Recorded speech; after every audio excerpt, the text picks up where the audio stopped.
Para muchas personas resulta un tanto difícil en el día de hoy poder entender y comprender el tema de que Dios sea uno dividido en tres personas.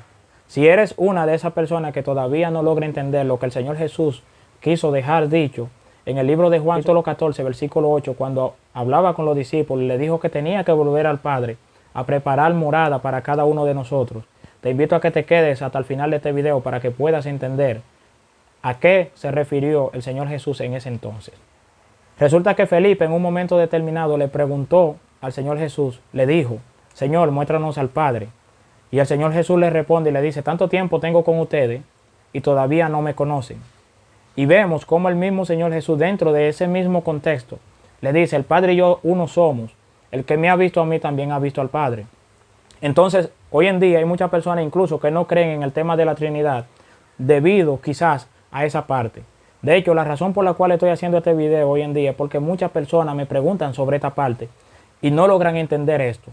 Lo primero es que para usted poder entender lo que el Señor Jesús estaba diciendo en esa parte ahí, en esa parte específica, en Juan 14:8 en adelante, tenemos que sacarnos la idea de que Dios es un Dios común y corriente, es un Dios como nosotros. O sea, muchas veces cuando vemos a Dios lo comparamos como si fuéramos nosotros y ese es el primer error que cometemos. Para poder entender este tema, lo primero que tenemos que entender es que Dios es omnisciente, presente y que también es todopoderoso. Tomando en cuenta esos atributos, entonces podemos entender cómo Dios opera. Podemos determinar y llegar a la conclusión de que Dios es un Dios que puede estar en cualquier lugar a la misma vez. De que Dios es un ser superior a nosotros, a nuestra inteligencia, a nuestra capacidad. Muchas personas se confunden con este tema. ¿Por qué? Porque solamente se centran en la parte donde Jesús habló con Felipe y con los demás discípulos. Pero un poco antes, cuando entonces vamos al libro de Lucas, su capítulo 3, versículo 27, encontramos a un Jesús, el mismo que dijo esta palabra, siendo bautizado. Y en el momento que era bautizado, dice la Biblia, en ese mismo entonces el Espíritu descendió en forma como de paloma. Y se escuchó una voz del cielo que decía, este es mi Hijo amado en el cual tengo complacencia. Entonces cuando vemos lo que Jesús está hablando más adelante y vemos esta parte acá, este escenario, como que no logramos entender bien qué pasa acá. Y es como le decía anterior, tenemos que sacarnos de la mente el pensamiento humano y verlo desde la óptica espiritual. Señores, todo el tiempo en la Biblia, cuando el Señor incluso se refiere a la iglesia, se refiere como una sola. Por eso es que cuando Dios habla del amor hacia nuestro prójimo, e incluso dice que lo cuidemos como si fuésemos nosotros mismos. ¿Por qué resulta esto? Porque en Dios no hay división. En Dios no hay división. Lo que hacen divisiones somos nosotros los seres humanos. Para poder entender esta parte tenemos que considerar que lo que paran dividiendo, lo que siempre están separando, somos nosotros los seres humanos. En Dios no hay división. Por eso es que siempre el Señor nos invita a que seamos uno. Somos un solo cuerpo en Cristo Jesús. Tomando en consideración esa parte, entonces podemos entender lo que el Señor Jesús quiso dejar dicho. El Señor Jesús más bien se refirió en ese entonces. No es necesario que tú veas al Padre, porque lo mismo que el Padre te va a decir es lo mismo que yo te estoy diciendo. Lo mismo que el Padre hace es lo mismo que yo estoy haciendo. Lo mismo que el Padre y el Espíritu Santo quieren es lo mismo que yo quiero también. Entonces no es necesario tú verle.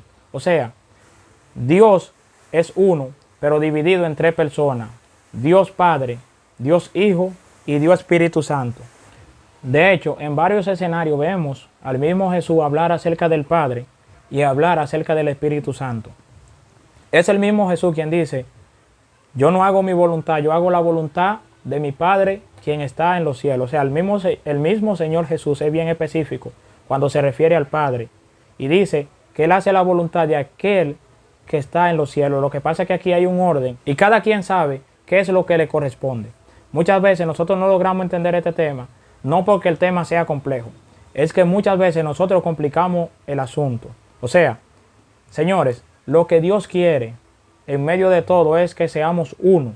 Y así mismo, Jesús mismo nos ha enseñado a ser uno. Y nos ha enseñado que tanto el Padre como el Espíritu Santo y Él son uno. ¿Por qué? Porque en conclusión todos procuran lo mismo. Cada quien tiene una labor, tiene tiene su tarea. Y el mismo Señor Jesús vino y cumplió con su tarea. Y todavía aún sigue cumpliendo con lo que tiene que hacer. Y le da cabida al Espíritu Santo, entonces que se quede con nosotros y que también haga lo que tiene que hacer.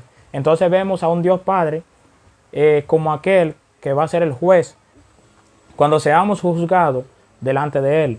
Entonces, este tema no es tan complejo. Realmente lo que pasa es que tenemos que sacarnos de la mente el hecho de verlo como si ellos fuesen seres humanos. Ellos no son seres humanos, son seres celestiales, seres que tienen poder, seres que son superiores a nosotros. Y Dios, repito, lo que quiere es unión, no división. Por eso el Señor, siempre que habló en base al Padre y en base al Espíritu Santo, nos enseñó a verlo como uno, porque todos procuran lo mismo.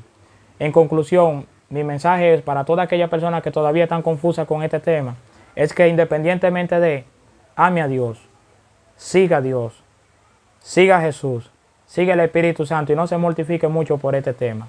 Lo más importante es que usted sea salvo. Y si usted todavía tiene alguna duda sobre este tema y no lo sabe explicar, pues yo le recomiendo entonces que no lo explique ni siquiera, sino que siga obedeciendo la palabra y en su momento determinado el Señor le va a ayudar para que usted pueda entender y comprender a lo que Jesús se refería en base a este tema. Dios le bendiga.